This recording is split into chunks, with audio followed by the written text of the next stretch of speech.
মই পৰ্ণ power tiller সদায় দৰে আজি নতুন এটা ভিডিঅ'ত মই আপোনালোকক VST air cooler gear box হয়। তো এই গিয়াৰ বক্সখনত মই আপোনালোকক গিয়াৰ প্ৰব্লেমৰ বিষয়ে দেখাই আছোঁ।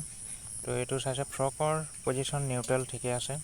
তো এই গিয়াৰ লগালে ডাইৰেক্ট গিয়াৰ নধৰা বেমাৰ আছে ইয়াত। তো এইটো মই গোটেইখিনি খুলি আছোঁ চাইছে এইফালে। তো টপ কভাৰ মই বৰ্তমান খুলি কাপোৰ ঢাকি থৈছোঁ। এইফালে ছাইড কভাৰ ক্লাছত যি চেন লাগি থাকে এই কভাৰখিনি খুলি আছে। তো ইয়াৰ পজিশ্যনকেইটা চাই লওক। গিয়াৰ লগালে ইয়াত ডাইৰেক্ট হৈ যায়। ডাইৰেক্ট হোৱাৰ কাৰণ হৈছে ইয়াত গিয়াৰৰ যি পজিশ্যন আছে বল গোটেই ছাইড মিলা নাই। তো যিখন ফ্ৰক এইটো ওপৰত থাকিব, কাঁচিন লগা ফ্ৰকখন আগ চাইডে খাব, যিটো 2 আৰু 3 নম্বৰ গিয়াৰ লাগি থাকে। আৰু এইখন যোনটো লাগিছে এইখন আগত লাগিব, এইটো তলত আহি সোমাব 1 নম্বৰ আৰু বেক গিয়াৰৰ।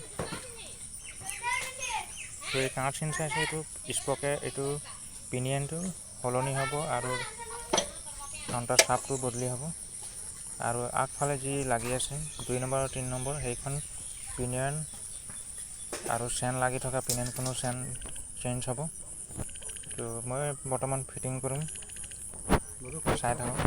তাৰপিছত মই আপোনালোকক ফ্ৰকৰ পজিশ্যনকেইটাও দেখাম, কি ধৰণে পজিশ্যন থাকে।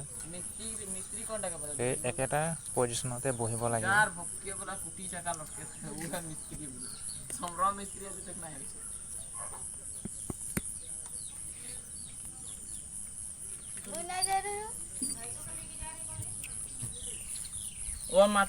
এয়া চাইছে নতুন স্পকেট পিনিয়ন লাগি থকাখন বহাইছোঁ আৰু 2 নম্বৰ আৰু 3 নম্বৰ গিয়াৰৰ। এইফালে কাউণ্টাৰ চাপ আৰু বেক গিয়াৰ চাপৰ গোটেইখিনি ফিটিং হৈ গৈছে। ফ্ৰকৰ পজিশ্যন মই মিলাই আপোনালোকক দেখাই আছোঁ। এইটো এই ধৰণে ফিটিং হয় তাৰ বন্ধাখন।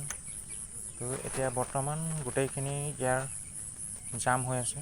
তো ঠেলিলে এইটো যাব, আগৰ নিচিনা নহয়। এতিয়া বৰ্তমান অকণমান জামকৈ ধৰিব আৰু গোটেইখিনি ফিটিং হৈ গ'ল। এয়া চাইছে টপ কভাৰ